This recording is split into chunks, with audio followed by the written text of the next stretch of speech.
What's up, everyone? Welcome back to another action-packed edition of CPA Reviewed, the official podcast of another71.com. As always, I am your humble host, Jeff Elliott, a licensed CPA in the state of Kansas, assuming I get my CPE done by June 30th. Welcome back to the podcast. We haven't done a podcast in a couple months, and as you can see, if you're watching this on video, you can see that I've since switched offices. Gone are the days of poisonous spider infestations. If you follow Another 71 on Facebook, and I can't think of any earthly reason why you would not, you might remember the glue board that I posted of I leased an office space that was infested with poisonous spiders. I counted one day, I was bored, I counted over 200 on glue traps, and so it was time to get out of Dodge. So anyway, we have moved on to shinier spaces, as you can see. So because the other place was a basement, a basement office, and it was a little doom and gloom. So anyway, the past couple of podcasts, I fired up the Ninja hotline. Today, I'm going to answer emails. If you want to have your question answered in a future podcast, go to another71.com. Click in the upper right-hand corner, click Ask Jeff, and it will be answered, hopefully, in a future podcast in one way, in one shape, form, or another. I'm a little bit off my game. Hopefully, my metaphors and cliches don't mutate and not make sense. So anyway, all right, moving on. Rod writes in, I studied for FAR for over 5 months. Went through my video course 3 times, as well as the Wiley Test Bank, and passed with a 77. Now that I'm studying for auditing, I don't want to go through the same process. What lessons should I learn from my first studying experience? So you studied for FAR for 5 months. That's way too long. You should only study. I've seen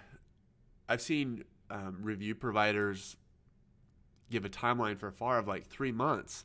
And I'm like, what are you thinking? And then I realized, oh wait, these review providers, while they're content experts, they do not know how to study for today's CPA exam. And so 3 months, that's crazy.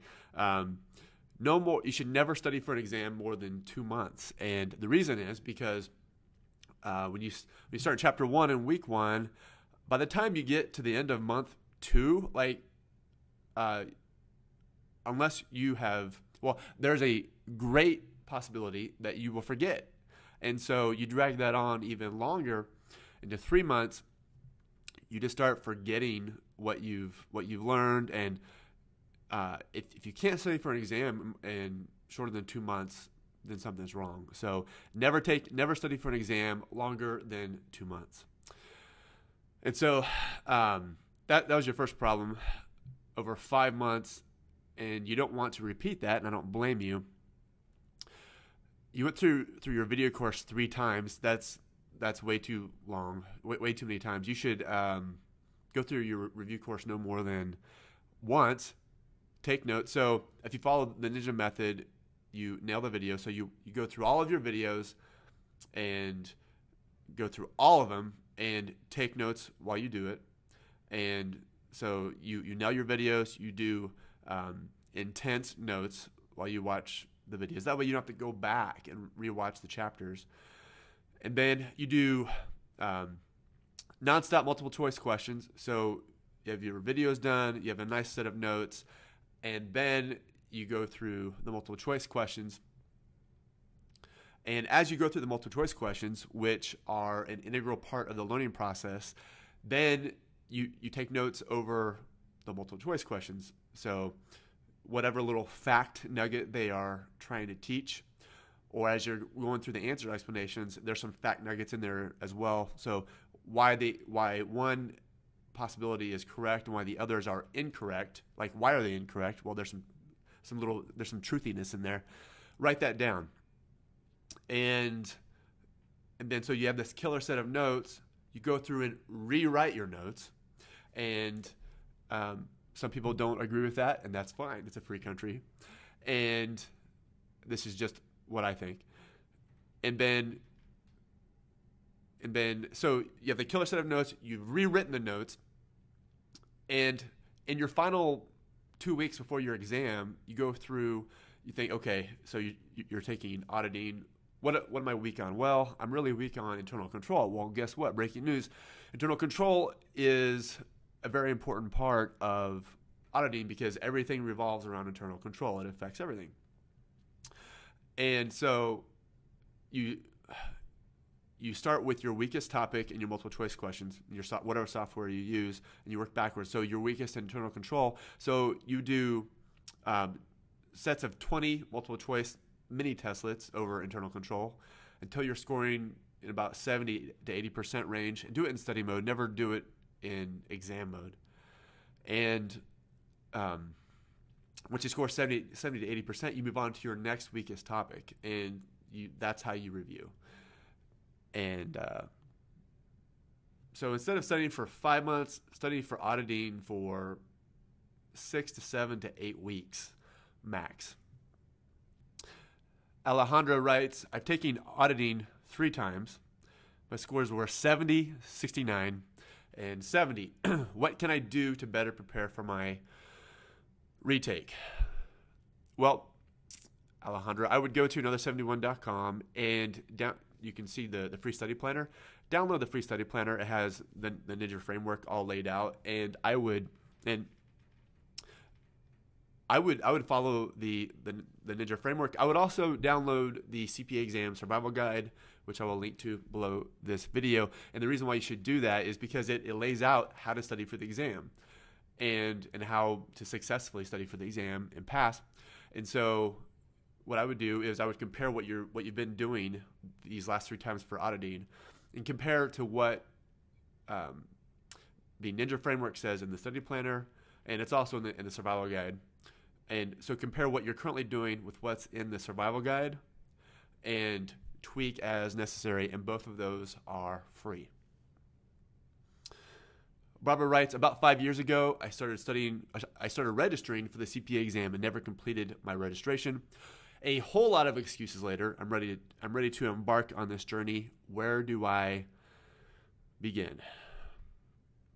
Well, Barbara, I would download the CPA Exam Survival Guide, and it walks you through my journey, how to pick a CPA review course, how to study, how to deal with failure. Hopefully, you'll never encounter failure. How to deal with passing, because there are mistakes to be made after you pass, and I made a big no-no.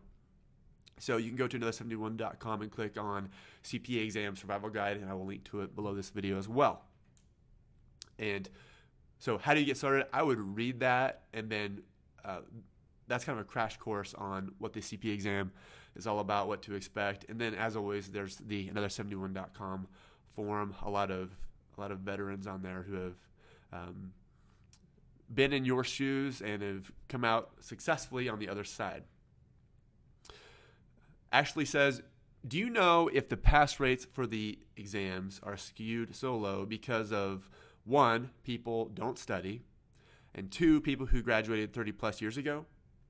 If you had to guess, what percentage of people who have recently graduated with accounting degrees and are actively studying for the exam actually pass? Well, the lowest pass rates for the year are typically in the first quarter, and that usually has to do with busy season.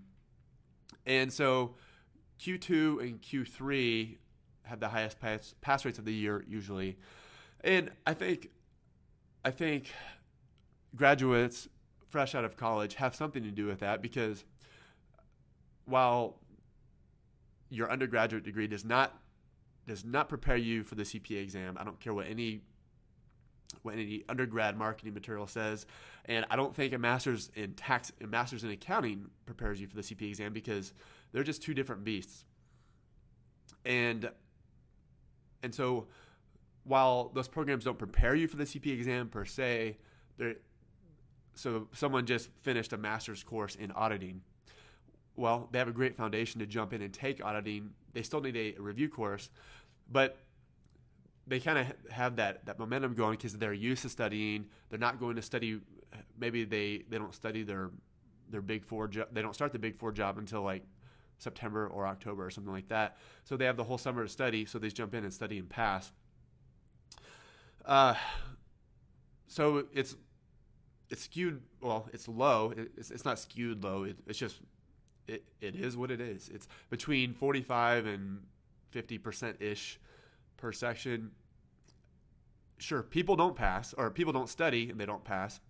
That's obvious. People do study a lot and they still don't pass. Oftentimes it's because they don't study correctly. They study for 5 months for an exam section, or 3 months, and you shouldn't do that. People who graduated 30 plus years ago, while they are at a disadvantage, anyone can pick up a CPA review course and start studying. And so if I had to nail it down why people don't pass, it's because people don't pick a review course that matches their learning style. And it's easy to blame the review course, but really it's your fault. Because what the review course does, at the end of the day, they all teach debits and credits, and a lot of them have the same. A lot of them get their multiple choice questions from the same source, which is the AICPA. And so the difference is branding and marketing and price points and advertising and hype and cost. But if you pick the wrong review course, what's going to happen is if you pick the wrong review course for you, you are not going to want to study. And so if some instructor has some quirks that drive you nuts, well, it's easy. It's easy to blame your lack of preparation on the course when actually you just didn't want to get up at 5 a.m. and stare at that. So people don't pass because they don't study correctly and they're not motivated to study. The other things, they can all be overcome.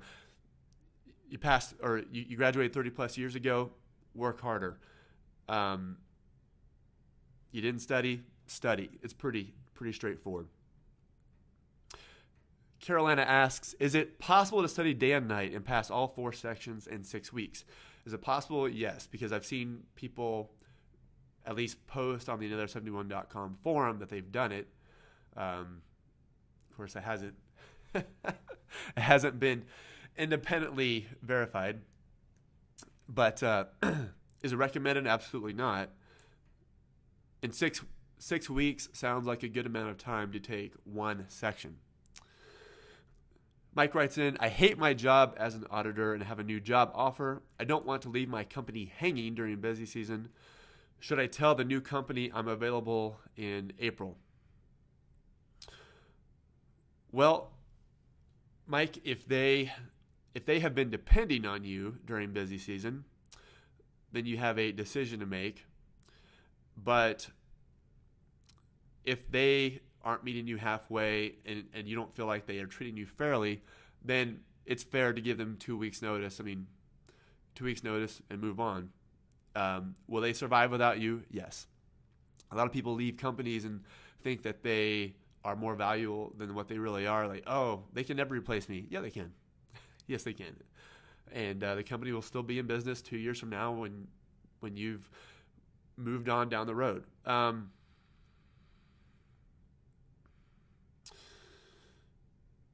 If you wait until April for this new position, while the new company appreciates your loyalty and all that good stuff, they will find someone else because they want to hire you because they have a spot to fill, and if you're not available, they will find someone else.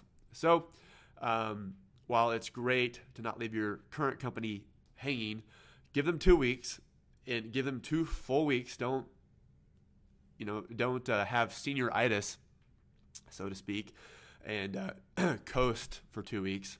Give them 2 weeks and move on. And because if it's not a company that you don't want to be with, and if this is a better opportunity, and if you can come up with a way to be fair to your current employer and don't burn bridges, then I would try to do that. At the end of the day, if you leave during busy season, they're not going to like you. So, but most employers and most coworkers, they're not our friends anyway. Like, we don't hang out with them in most cases outside of work. I can count on one hand the number of people throughout my career that I actually still talk to, because, you go to work, your friends at work, but, you have your life outside of work, and people go their separate ways. So I would not stress about it. Mohammed writes in, I am enrolled with the New Hampshire Board of Accountancy, and I would like to know if there's a restriction from the board that if you fail 10 times, you will not be eligible for a license. Mohammed, I have not heard that, but as always, check with the State Board of Accountancy, call them, and ask for the director. It's always best to get that info straight from the people who make those decisions. Eric writes in, what's the best way to pass quickly and efficiently on the CPA exam? I'm between jobs, and I want to take advantage of my time off. Eric, you can go to another71.com, download the CPA Exam Study Planner and the Survival Guide. They're both free. But the number one piece of advice I would give anyone who is studying full-time is when you wake up each day, you have to be on a schedule. You have to treat it like it's a job. So you physically get dressed and leave the house for 8 hours and go to a coffee shop or library or some quiet place and study. If you study in the same environment that you sit around and watch Netflix and play Xbox or whatever, you're not going to study. It has to be a mental shift. You must leave the house. So if you want to quickly knock the exams out, treat it like a full-time job. Treat it like you're working 50 hours a week. So treat it like you have to go in on a Saturday too. And that mental shift is very important. Final question. Alicia says, how large are the Ninja audio files? I'm guessing they are MP3 files, but I'd like to know if they can fit on my old MP3 player, which is a 4 gigabyte player. Also, how do the updates work on the notes and the audio?